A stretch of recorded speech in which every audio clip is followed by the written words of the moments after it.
Hello one and all. So in the past, I've discussed how the smallest, seemingly most insignificant decision could have led to Deku becoming a villain. How Ida was always destined to fall down the path of evil! And why Mineta could have never become a villain. Links to all those in the descriptions, please check them out. And now to celebrate reaching 1,000 subscribers, I've decided to come back once again. And there were some very interesting suggestions in the comments. I like the idea of Kirishima becoming a villain after failing to save those girls from the villain, but couldn't think of much to say about that. Maybe he'd get a job as some crook's bodyguard, and eventually join the League of Villains in exchange for getting a more impressive quirk. I might come back to that down the road. Todoroki's name was also thrown out a lot in the comments, and I can certainly see why. I have no problem imagining him becoming a villain just to take off Endeavor, and destroy his whole legacy that he spent his entire life building up. But I just can't imagine Todoroki doing that to his mother. I mean, maybe if his mother was dead and for some reason he was able to blame Endeavor for that, I could see him going down that path, but that feels like a bit too much of a stretch right now. Instead, as you probably guessed from the title of this video, I'm gonna discuss how Uraraka could have become a villain. Huh? Uraraka? Now, this might seem like a pretty big jump to a lot of you, given that she is quite literally the epitome of cuteness and innocence. But there is one very important scene in the series that makes it surprisingly plausible.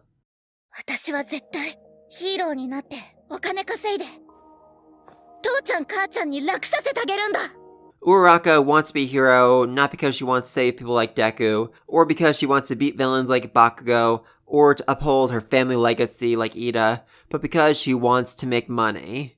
Now, on the surface, there is absolutely nothing wrong with that. In this world, being a hero is a job, and her doing it for the money doesn't mean she'll try any less hard. We've very clearly seen how hard she's willing to work in order to become a hero, pushing herself well past her breaking points.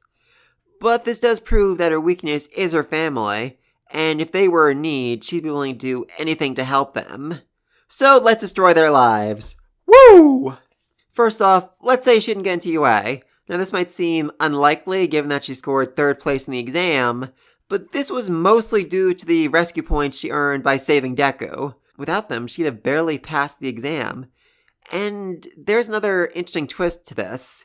According to the School Days novel, Uraraka was so overwhelmed by nerves on the day of the exam that she could barely move, and only managed to calm down when she saw Deku almost fall flat on his face. Without him to calm her down, she probably would have failed. And, sure, there are other hero schools and even hero courses taught at community colleges, but after failing to get into UA, her confidence probably took a pretty serious hit, resulting in her ending up in a far worse hero program, significantly decreasing her chances of becoming a professional hero. But that's still not enough to make her a villain, so let's kill her father. Wait, okay, that was too far, I'm sorry, that was a step too far. How about we put them in a coma after an accident on their construction sites?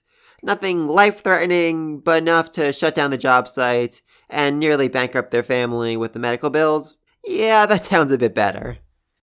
A feeling of utter helplessness would eventually lead Uraraka to going to the job site, hoping to clean up, to organize, just trying to do something to lighten the burden on her family.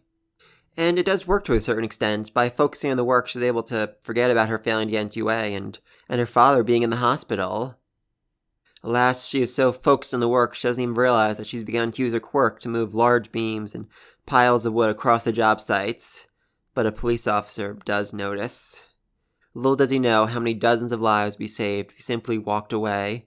But he does not, and instead leads Uraraka away in handcuffs, all while a young boy with a notebook in hand watches from the shadows. Her punishment is beyond what she could have ever expected. She's been blacklisted from ever obtaining her hero license, and will likely be expelled from school. And as she is a minor, her parents will also be punished. They will face heavy fines for having an unlicensed quirk user working on their sites, and will likely lose their own construction license.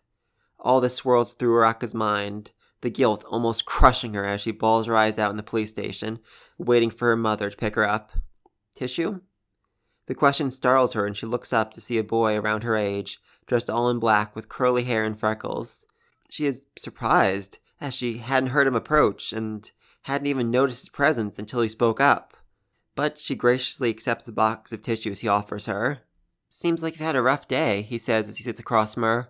She's captivated by his gentle smile, and before she knows it, she's blubbered out every bit of her story, from her failed attempts to get into UA, to wanting to send her parents on a vacation, to how she was arrested just hours earlier. The boy listens to all this without saying a word or showing any signs of judgment. And when she's done, he simply asks, "What did you do that was really all that terrible?" Uraraka looks up in surprise. The answer was obvious. Hadn't he been listening? She'd used her quirk for her own selfish purposes without a license. She'd essentially acted as a villain. That was against the law. But without waiting for a response, he continues, "I know quite a few people who can fly, but they don't. I have a friend who can run at nearly the speed of sound, but he never used it to get to school on time. Don't you find it strange that in a world such as ours, in which almost everyone has a power, we are forbidden from using them?" Uraka looked at him confused. That was simply the way things were. She had never thought to question it before, but now she wasn't sure. She hadn't hurt anyone, so why was she being punished so severely? It really is fascinating if you think about it. Society created the heroes as pinnacles for all of us to worship, almost like they were gods, as if to say only the worthy could be allowed to use their powers. And everyone disagreed?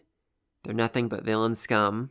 My employer wishes to change that system, to level the playing field and create a more just world. How would you like to help us out? Uraraka stared at him speechless. His words had caused her to question so much about the world she lived in that she had barely heard his question. "But I don't have a hero's license. I can't use my quirk." He smiled at those words, an incredibly peaceful and innocent smile that nearly took her breath away. "That doesn't matter to my employer." Are you a villain?" she asked, finally putting her fears to words.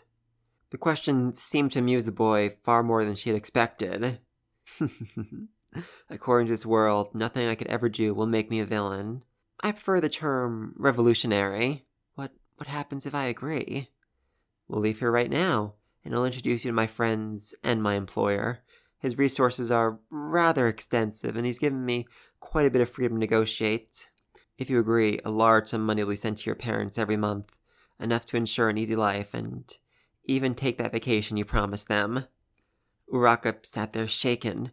To take the boy's hand would mean descending to villainry, but his words had reached her. All this suffering had happened because society was unfair. She could help fix that. She could make it right, and if she stayed, it would only mean pain and hardship for her family. This way, she could help them. She could provide for them. She shakily accepted his hand, and when she did, black smoke appeared from nowhere and surrounded them. She panicked, but the boy assured her it would all be okay, and for some reason, she trusted him. In a few moments, the police station disappeared, replaced by a poorly lit bar. A man made of smoke stood behind the counter and welcomed her.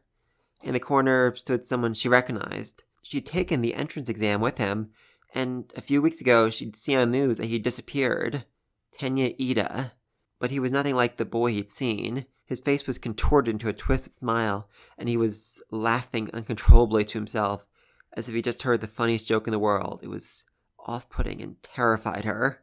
"Don't mind Speedy," the boy explained as he took a seat at the bar. "He's just a bit broken, though I suppose I'm not one to talk. I'm Deku, by the way." The name caught Uraraka's attention and caused her to turn away from Ida. There wasn't a soul in Japan who hadn't heard that name before. He was an online blogger who had amassed the crimes of dozens of heroes, destroying their reputation, forcing many of them to retire, while others hadn't been so lucky. Rumors swirled that he was a secret agent, a foreign spy, or a pro-hero trying to destroy the competition, but she was shocked to learn that he was a boy no older than herself. She began to properly introduce herself, but then stopped. She was no longer Uraraka. She'd thrown that life away. Uravity was the hero name she picked for herself, but that no longer felt appropriate for her. "Zero," she said. "Call me Zero."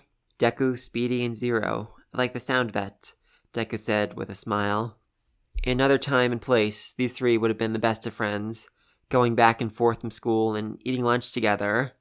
But due to the will of some cruel and twisted god, they'd each been betrayed and cast out from society.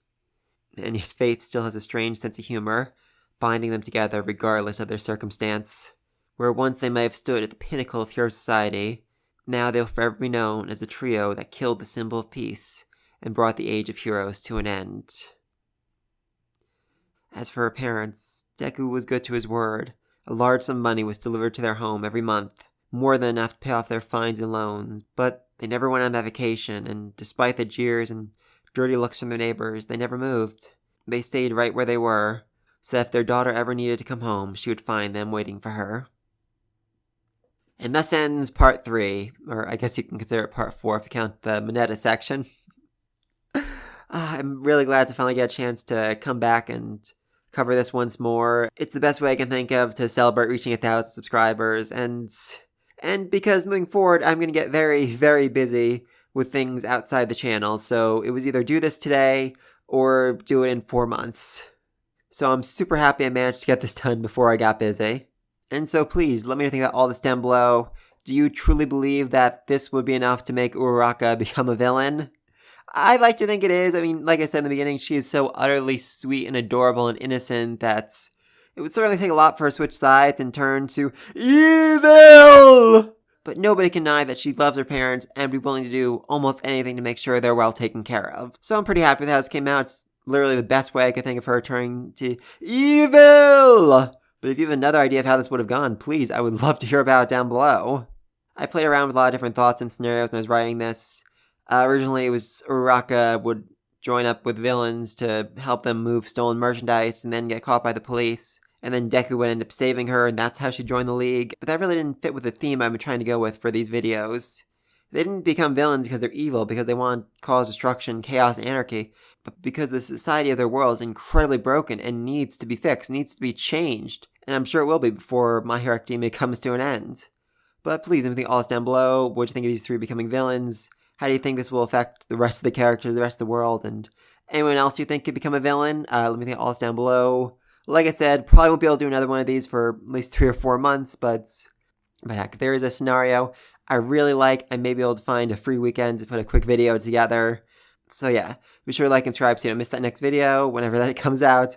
And until then, peace! じゃないなシワシワだぞ眉間眉間